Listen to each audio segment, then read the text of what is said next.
Hi everyone, thank you so much for the love and support on our previous Sri Lanka video. So today we are back with part 2 of our Sri Lanka travel series.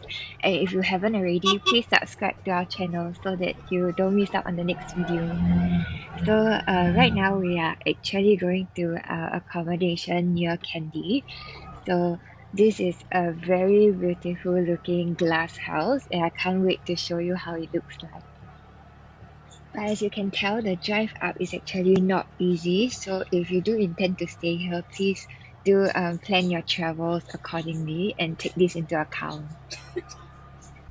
So this is how it looks like. Isn't it pretty? So it's actually a two-story building with two rooms that are available for us to stay in. And because the other guests cancelled, we actually were the only one living there together with the owner. So it was a really nice and homely experience. There's also parking space available. So if you drove, there's nothing to worry about. So time for the room tour. So it came with quite a well-furnished toilets with hair dryers, a standing shower with warm water, so that's great. And we also booked the bigger room. So if I'm not wrong, it came with two queen size beds and very spacious and air conditioned. And it even came with a balcony where you can just chill and enjoy the view. As it was located quite high up, it actually was quite breezy and the skies were very clear that day, so we did also enjoy looking at the stars at our balcony.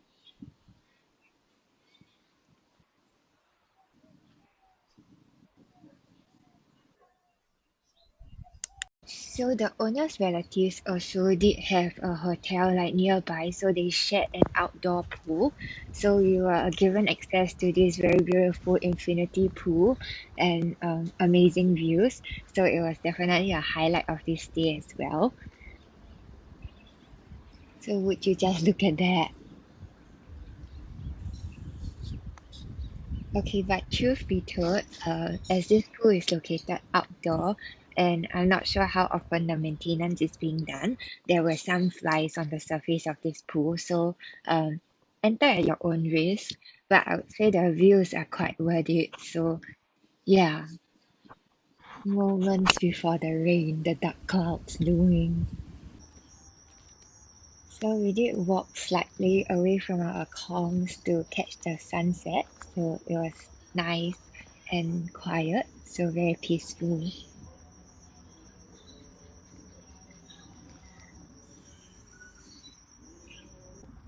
So this is how accommodation looked like at night. It gives a very different charm, like with the chandeliers lit up, and it is so pretty.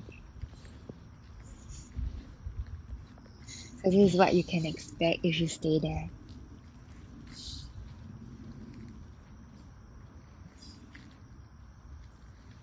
So the homestay also doubles as a restaurant at night. So we did order our dinner from the accommodation. We brought our own beers though. So if you're intending to drink, you can get your own on the way up. Yeah. So the food was amazing, but the portion was so huge. We took forever to finish, but it was so yummy. So if I remember correctly, we got the black pork curry as well as the chicken skewers. So, but there were plenty of other options available. So this is the view that we woke up to, and also we did have breakfast prepared for us. They were like French toast, and that was so good. And then we continued our journey towards the tea plantations in Nuwara Eliya. So it also started raining at this point, which made the drive slightly more challenging. In case you're also planning to drive a tuk-tuk, it actually comes fully equipped with a cover that you can put down, so we're pretty much sheltered. So this is the reality of the conditions of the road, so just be careful. So somewhere during the drive, we saw some street vendors actually selling durians, and Tong really wanted to try it. So here we are. So the durians are actually closer to those available in Singapore and Malaysia. So not the Thai durians, which are so slightly unripe. This belongs on the sweeter side. So the owners also explained that they only have one tree for it. So I don't really know where it is as it was a random stop. But if any of you can recognize it, please let us know. So as this was already our fourth day with the tuk-tuk, Hong was already quite a competent driver and we did get flagged down quite a lot. So this was a random stranger we picked up. So this was another stop that we took like during our drive. As we got higher and higher up, we did see more and more vendors selling like durian as it was considered a highland fruit. Yeah, so this was the view from a cafe that we were at.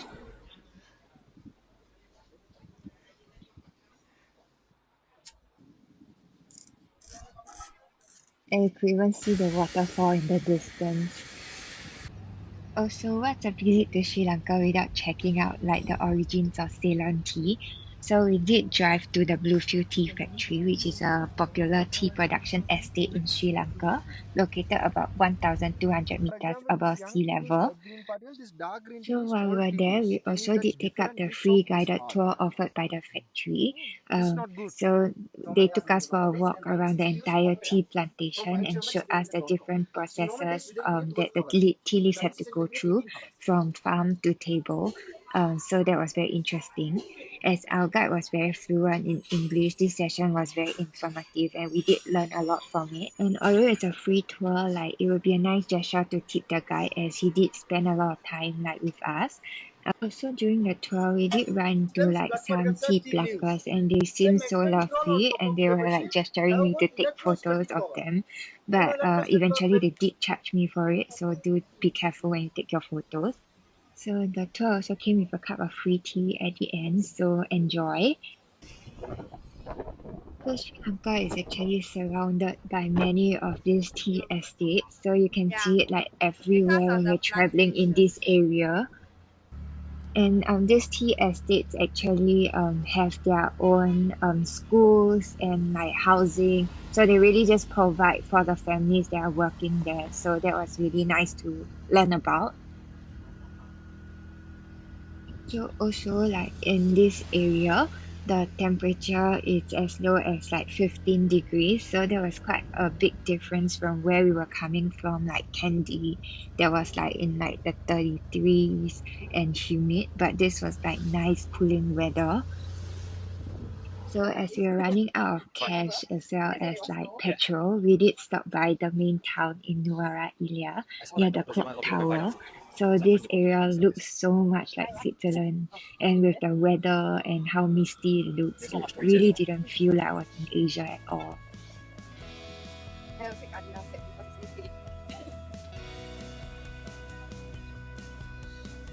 going to queue to buy beer. Your addiction. Then you don't need the If you're oh yeah, that's why those like even if they give you a plastic bag, right, and it's cold, right, like you won't like go hot so quickly. So I think I very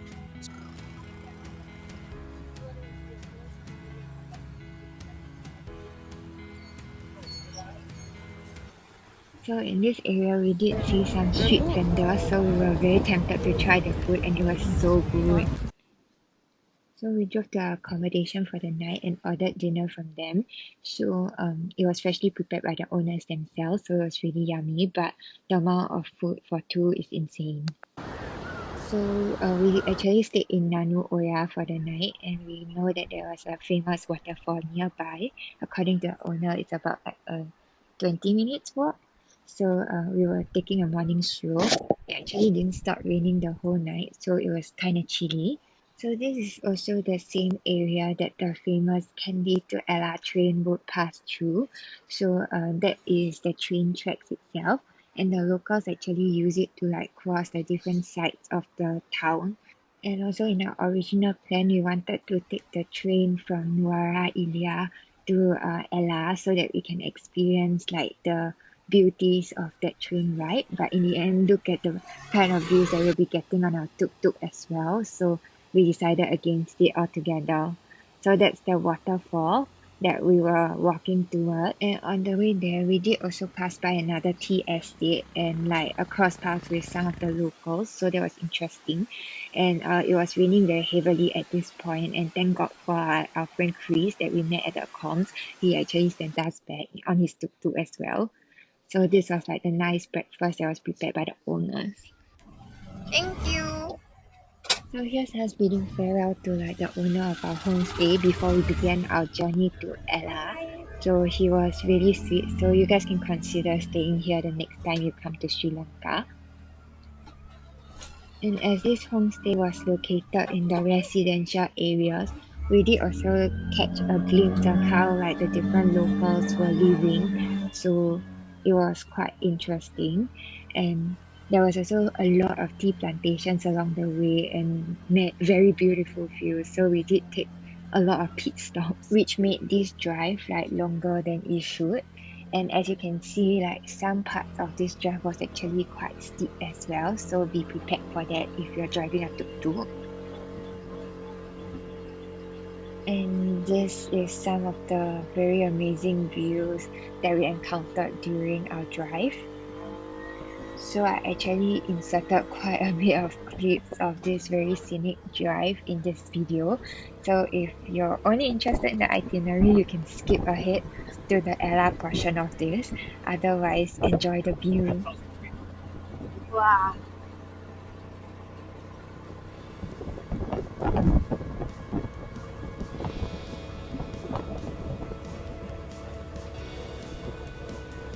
Lunch. Yeah, I saw.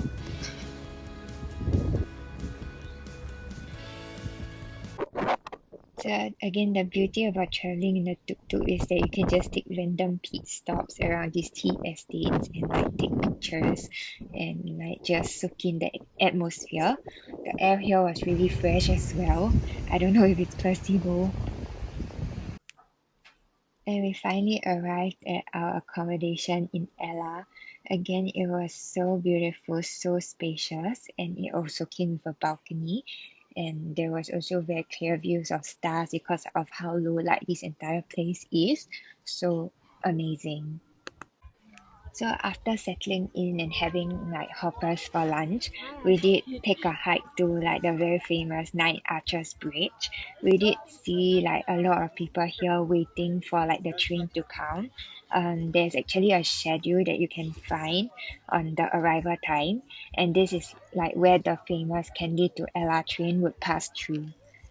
So you can actually walk on this railroad to the other side where you will encounter a shop selling drinks, coconut, ice cream, which is much needed in this weather. It's still slightly cooler than what we experienced in Kandy, but definitely a lot hotter than Nuwara Eliya and Nanu Oya. So this is how like the trains look like. We didn't manage to capture it landscape, so here's just an insert of it.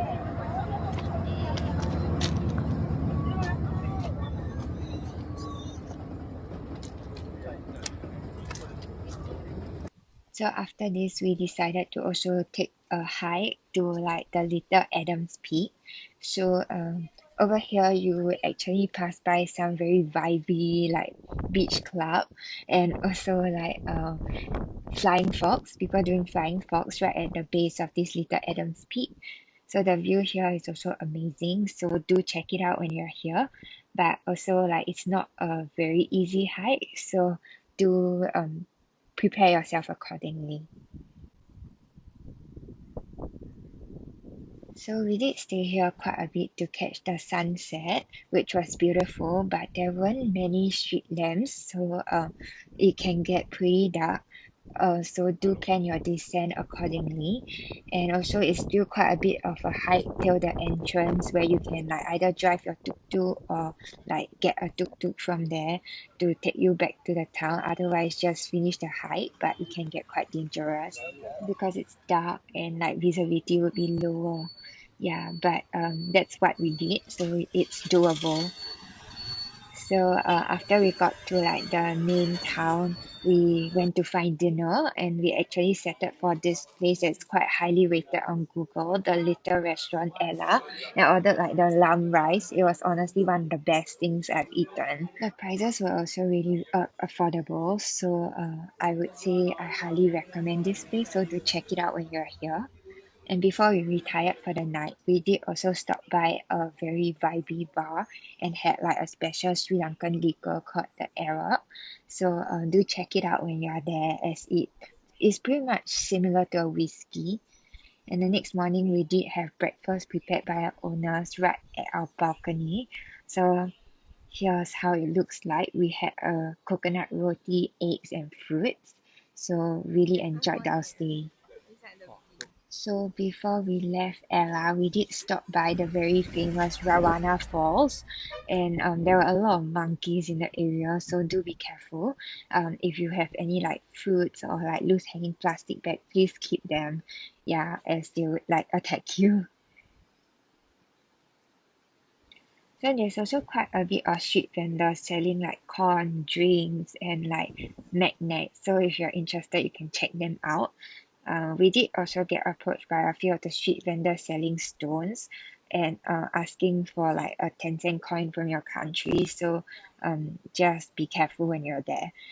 We also received some cards to visit like some spice gardens nearby. So if that's your jam, like really just check them out. They were like very non-pushy, so that was nice.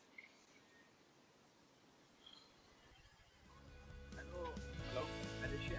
No, no, Singapore. Singapore.